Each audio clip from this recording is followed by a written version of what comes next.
Le banquet de Platon, livre 7e, suite.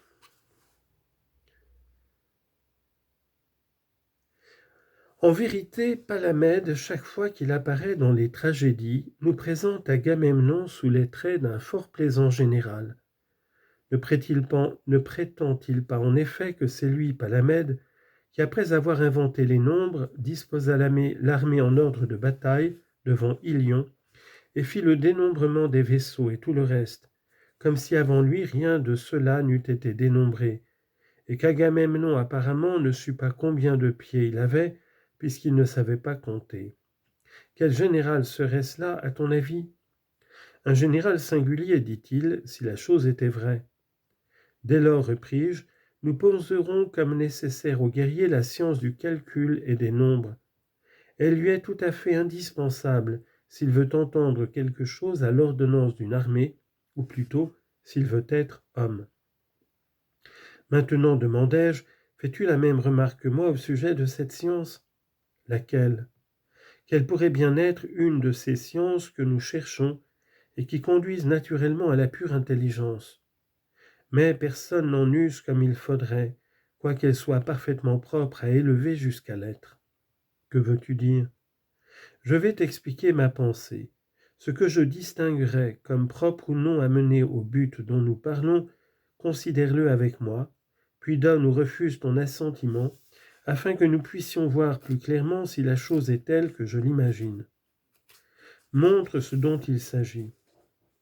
Je te montrerai donc, si tu veux bien regarder, que parmi les objets de la sensation, les uns n'invitent point l'esprit à l'examen, parce que les sens suffisent à en juger, tandis que les autres l'y invitent instamment, parce que la sensation à leur sujet ne donne rien de sain.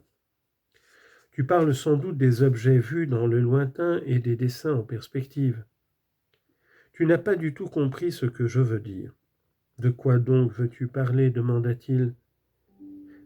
Par objet ne provoquant point l'examen, répondis-je, j'entends ceux qui ne donnent pas lieu en même temps à deux sensations opposées, et je considère ceux qui y donnent lieu comme provoquant l'examen, puisqu'on les perçoive de près ou de loin, les sens n'indiquent pas qu'ils soient ceci plutôt que le contraire.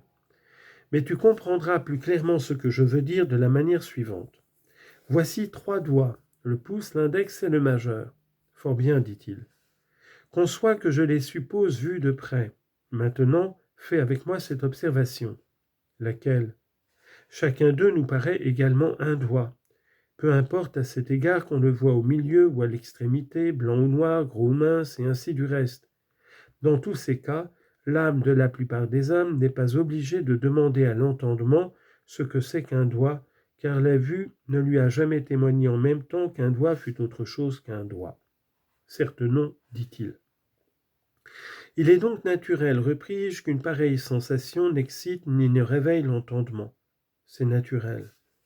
Mais quoi ? La vue discerne-t-elle bien la grandeur et la petitesse des doigts, et à cet égard lui est-il indifférent que l'un d'eux soit au milieu ou à l'extrémité ? Et n'en est-il pas de même pour le toucher à l'égard de l'épaisseur et de la minceur, de la mollesse et de la dureté ? Et les données des autres sens ne sont-elles pas pareillement défectueuses ? N'est-ce pas ainsi que chacun d'eux procède ? D'abord, le sens préposé à la perception de ce qui est dur a charge de percevoir aussi ce qui est mou.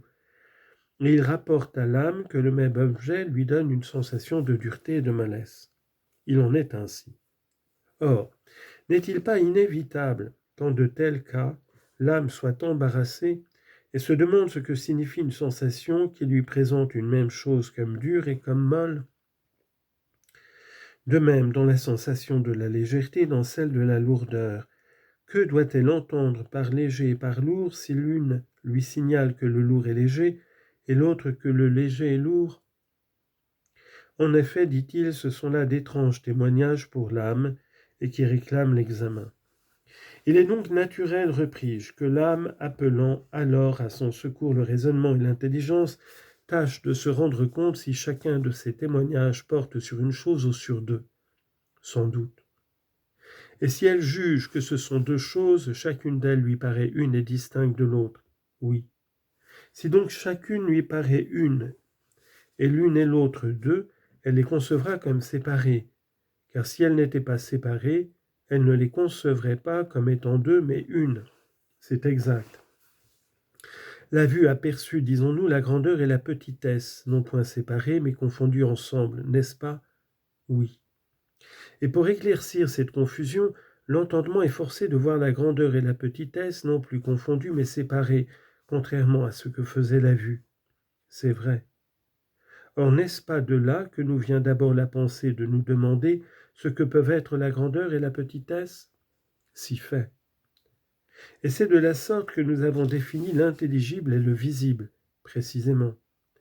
Voilà donc ce que je voulais faire entendre tout à l'heure, quand je disais que certains objets invitent l'âme à la réflexion et que d'autres ne l'y invitent point, distinguant comme propre à l'y inviter ce qui donne lieu simultanément à deux sensations contraires, et ce qui n'y donne point lieu comme impropre à éveiller l'intelligence. Je comprends maintenant, dit-il, et je suis de ton avis. Et le nombre et l'unité, dans quelle classe les ranges-tu?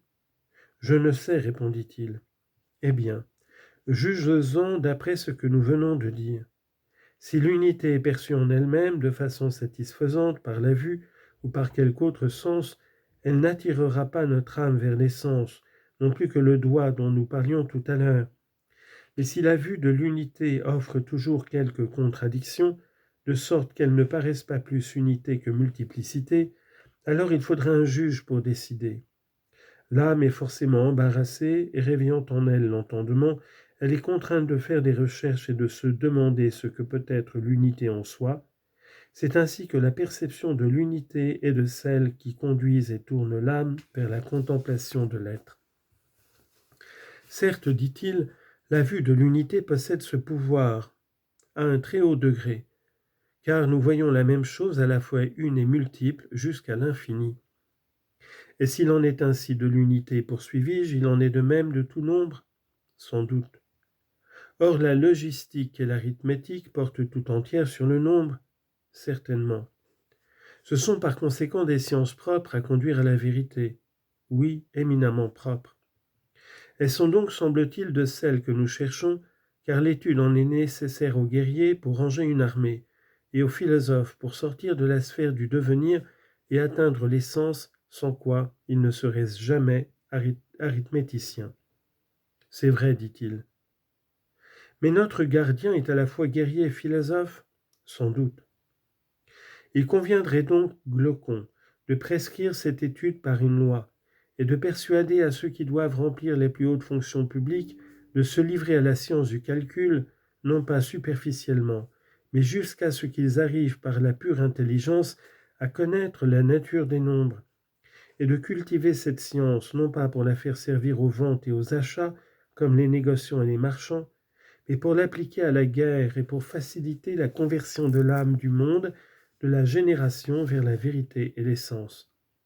Très bien dit.